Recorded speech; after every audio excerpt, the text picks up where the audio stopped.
with neuronavigation, what it allows us to do is actually use kind of a probe. And we can actually use the probe in the nose, and all we see is bone, and we're wondering where exactly is the carotid artery.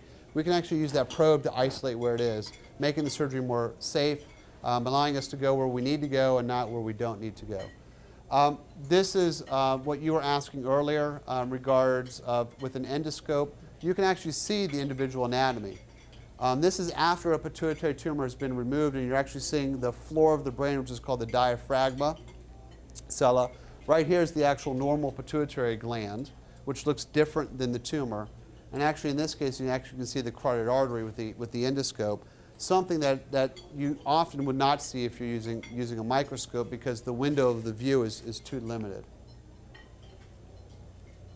We talked a little bit about traditionally this kind of procedure where you're exposing the base of the brain has had some very high risk. And in fact, 30 or 40 years ago, if you had spinal fluid leakage from these surgeries, mortality was pretty high. And so that is something that we've had to overcome in order to be able to do this. This is a perfect example of the kind of thing that would make everybody nervous about 15 years ago. This is a patient from Puerto Rico that had 3 previous pituitary tumor surgeries. This patient has Cushing's syndrome. After each surgery, their cortisol levels were still very, very high. This patient had had radiation and gamma knife to this area and still had unacceptably high cortisol levels. So they came to visit us. We did their surgery. We've now exposed the sella, and what you see us working on there is the last little remnant of tumor. That tumor is densely adherent to the diaphragma, and you can see there's spinal fluid just kind of leaking out of there. The hole that we've made there is about a 5-millimeter hole at the base of the brain, and we have spinal fluid leaking out where this tumor is densely adherent to this dura. Now, the problem is that if I don't remove that tumor, we haven't helped this patient, and they're eventually going to die from it. But because of what we're able to do now, using the endoscope, we can visualize what we're doing. We can clearly see where the hole is that we now need to repair, and we've now been able to actually remove that whole tumor. After surgery, this patient was cured. The cortisol levels went back to normal, and they've been fine since. But we have to find a way to fix these holes. 15, 20 years ago, that's what would cause meningitis and cause the mortality in these patients.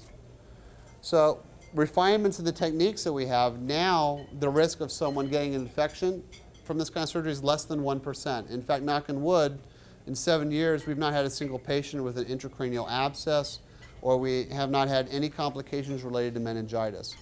So as we just mentioned, we prevent CSF leaks by plugging the hole, which we'll talk about. We remove all the mucosa in the sinuses. We don't use much packing at the end of surgery. And we give antibiotics before surgery and after surgery to help prevent infections. We've also had significant improvements in the optics. The endoscopes that we're using now compared to the endoscopes that existed 20 years ago are miles apart. It's like comparing a Yugo to a Ferrari.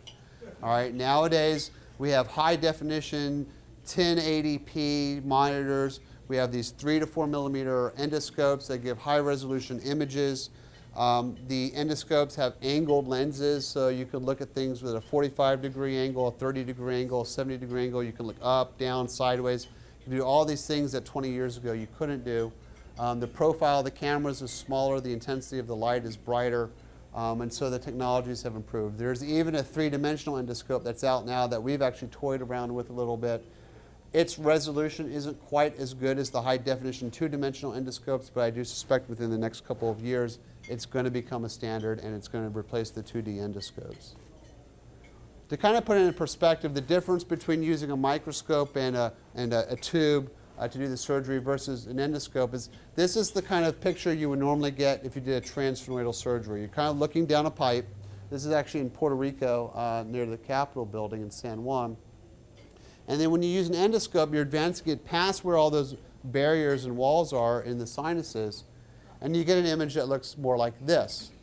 It allows you to see what's around the structure of interest, such as the carotid arteries and the optic nerves, and it also allows you to make sure that you're not missing anything in the corners. When neurosurgeons started to try to remove these tumors, they initially failed pretty miserably. And part of the reason is that they weren't trying to remove these tumors like brain surgeons. They were trying to remove these tumors like other surgeons. They would go in the nose and they would try to use suction devices and just suck out the tumors. They would pull on the tumors. They would do all these things that were not part of the normal neurosurgical training. And the reason is because they didn't have fine scissors and they didn't have all the normal instruments that they would usually use for regular cranial surgery for the nose. None of their normal instruments would work back there, so they were having to improvise. Well, the way they improvised was pulling and sucking, and you can imagine that if you have a tumor that's stuck to a blood vessel or to a nerve, you could very easily injure them. And so initially when we started doing these, we had some pretty high complications until we've had improvements in our instrumentation. This is just an example of some of the things that we now have. You go to our national meetings, you actually have rows and rows and rows of vendors that have just instruments designed for endoscopic endonasal surgery. 5 years ago, didn't exist. We were starting to adapt all the ENT instruments initially to do the surgeries, but they still weren't perfect for our purposes. And so over the past 5 years, things have continued to improve, and we still have problems from time to time with our instrumentation, but it's a world better than it was 5 or 10 years ago. And examples, here we have a tumor that we're removing off of, we've opened up what's called the planum sphenoidale, so it's an area just in front of the pituitary gland. This is a craniopharyngioma that we're removing. This is the carotid artery right here. Here's the tumor. We have a device that we're retracting on the tumor. We actually have micro scissors that actually fit all the way back in the nose that actually rotate so we can turn them inside the nose to cut the structures. This is the kind of surgery that neurosurgeons do. We do sharp dissection. We're very meticulous. We don't like to just pull and suck on things. But because we can now do this with the instruments, the complications are going down. Likewise, we have coagulation devices that we didn't have 5 or 10 years ago to help prevent bleeding. This right here is called the superior intercavernous sinus. It's a blood vessel that connects the two cavernous sinuses. And before we had these bipolars, we really had no way to control this. And so if we had to open it, these patients would lose 300, 400, 500 milliliters of blood until we could get it packed off enough to stop the bleeding. Nowadays, we have a little bipolar cautery device. We just coagulate it, and then we can cut right through it, and it's fine. The other thing that we learned is that God gave us 2 holes in the nose, and that we should use them. When we first started doing this surgery, a lot of surgeons would just try to do it through one nostril. They felt that it was less dissection, you're causing less trauma to the nose, so just go through one nostril to get back there. And we realized that that probably is not very good for the patient. First of all, we're surgeons, and surgeons use both hands when we operate. We don't operate with one hand.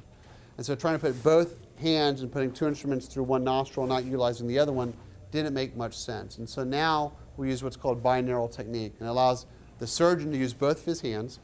It also allows us to gain more access. So for example, if I go through the right nostril, I have a better reach and approach to the left side of the skull base. And if I use the left nostril, I can reach the right side of the skull base because you cross the midline with the instruments.